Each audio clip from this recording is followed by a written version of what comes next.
Today we're welcoming some crazies from PS Productions and Plaza Hotel and Casino's Whorehouse.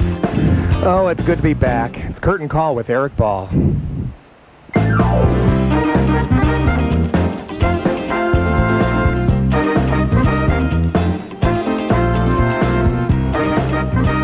Oh my gosh, has it been a year already? You know, people who are tuning in to listen to the sports talk radio is probably going, they're throwing their football down and they're just going, what? What the heck? I really wanted to know more about UFC fighting. This is absolutely ridiculous. Now I got to listen about culture and theater and stuff. Theater can be a sport. Theater can be a sport.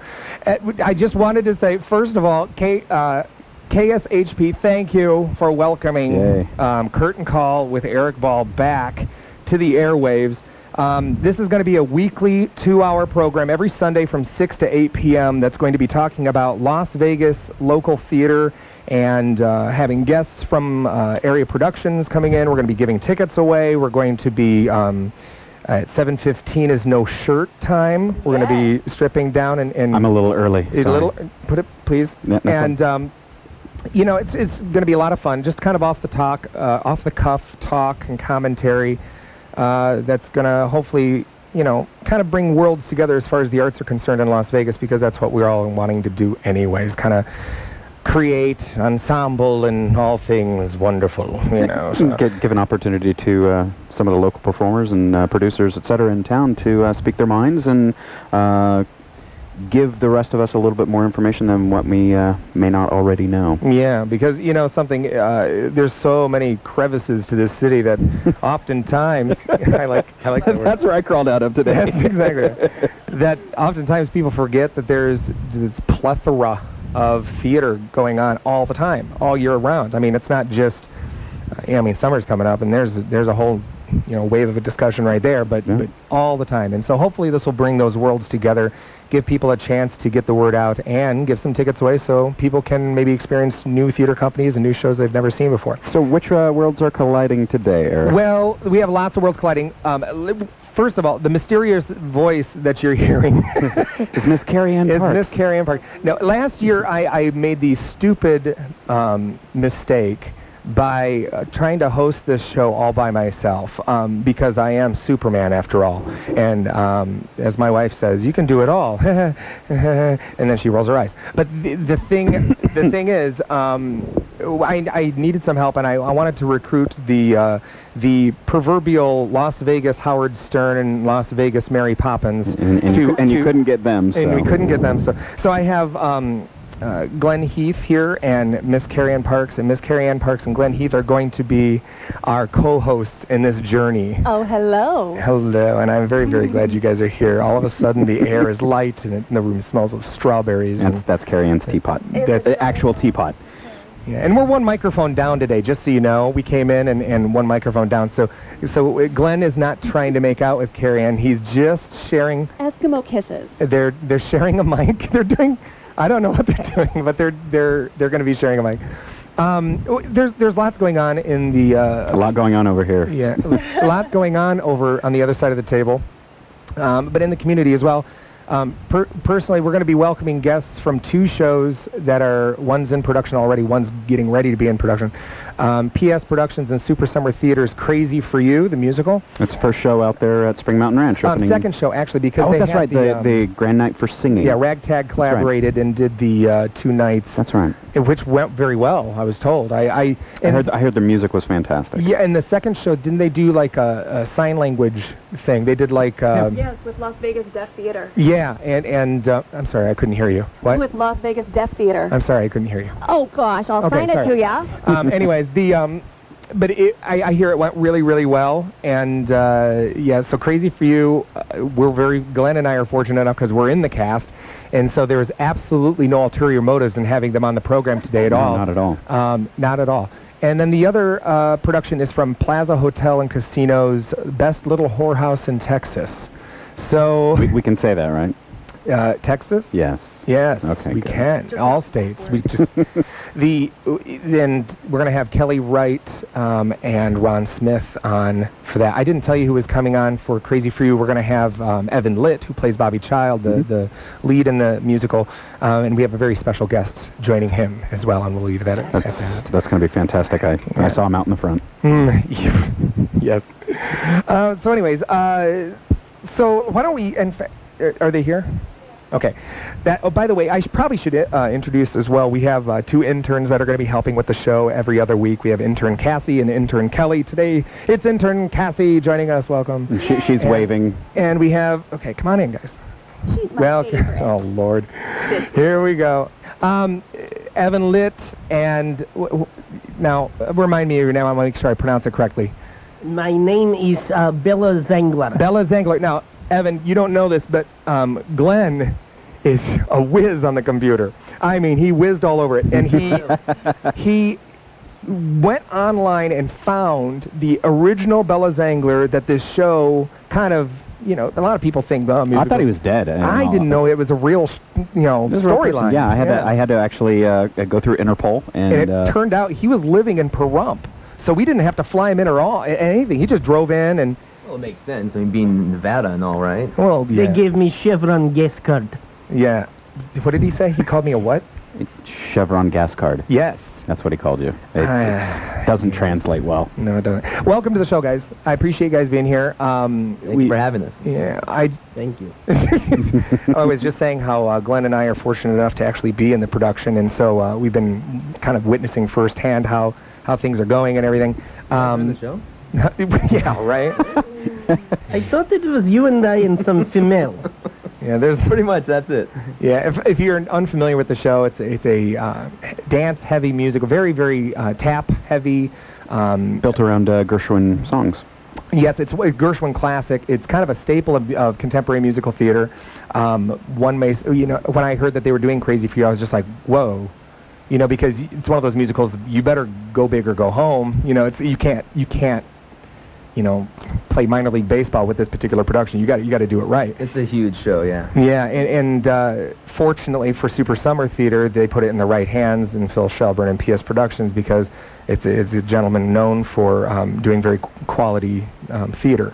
And personally, I was privileged to be a part of it. I'm privileged to be a part of it, and just watching the rehearsals and everything. How did you get? I mean. Here's the thing. I'm friends with Evan, so I'm trying to make it sound like this is all. We know the answers to the questions we we're already about to know. ask. Yes. But here's the thing.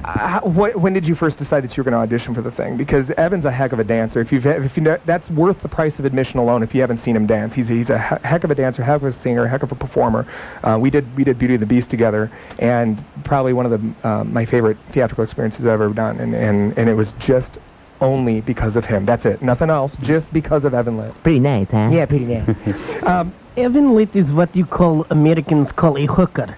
He's a heck of a hooker. He tap dances. He's a hooker. Yes.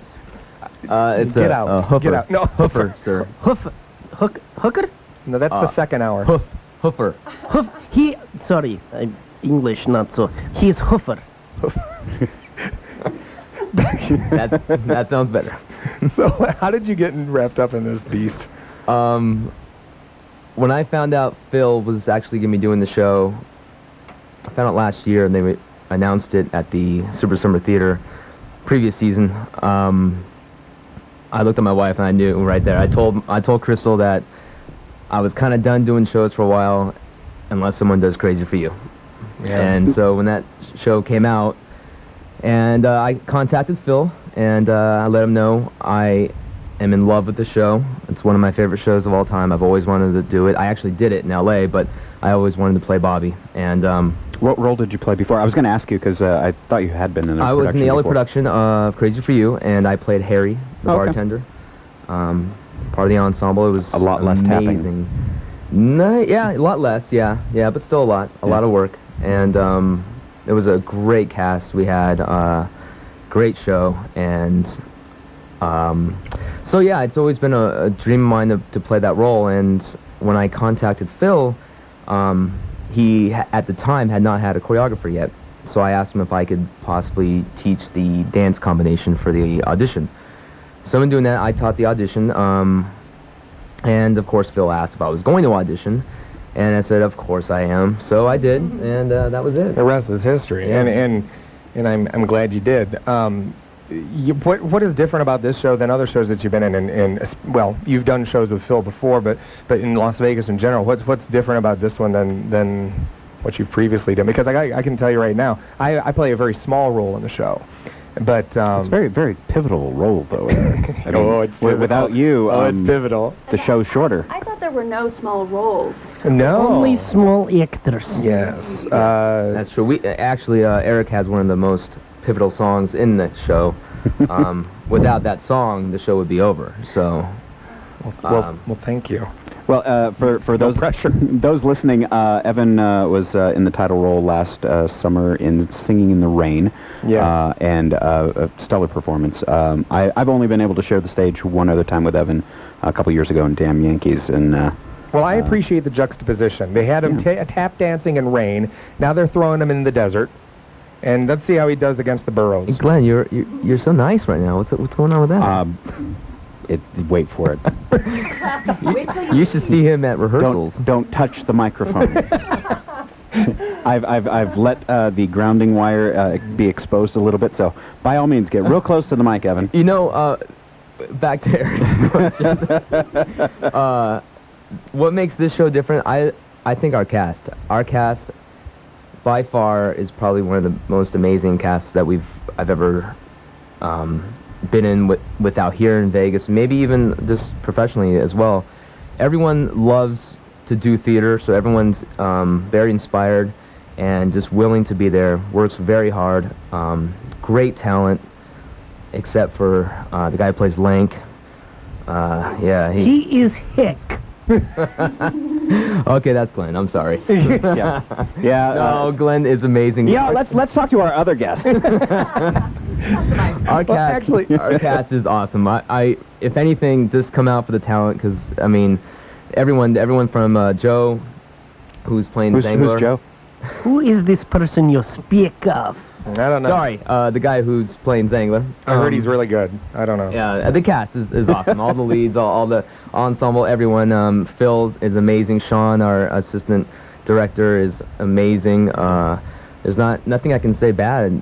Shannon, who plays Polly, who is my counterpart, is unbelievable. She's well, and the two of you work really well together. You did Singing in the Rain together as well. Yeah. And what I first thought when I heard that you guys were also cast countering each other again, I thought, well, okay, let's see. But you guys are doing completely different worlds, completely different characters, completely different scenarios, and it's a whole different approach, and it works. It really you guys. They have good chemistry is great. They have really good chemistry, Yeah. and the dance combinations that they're pulling off together in rehearsals are just amazing to watch.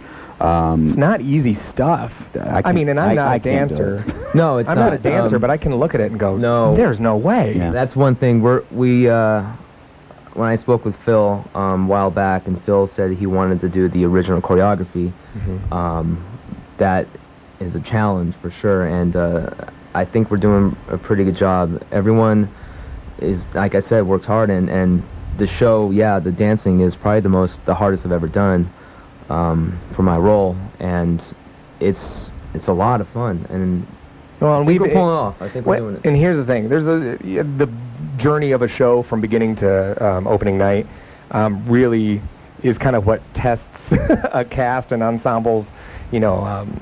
It's the true test overall. Yeah. And being in the warehouse space that we've been rehearsing in, it's great space. But I can't imagine having to tap dance in that space. It's a concrete kind of floor, and it's real slick, and they're... Yeah, we have a lot of advantages and a lot of disadvantages by rehearsing in there.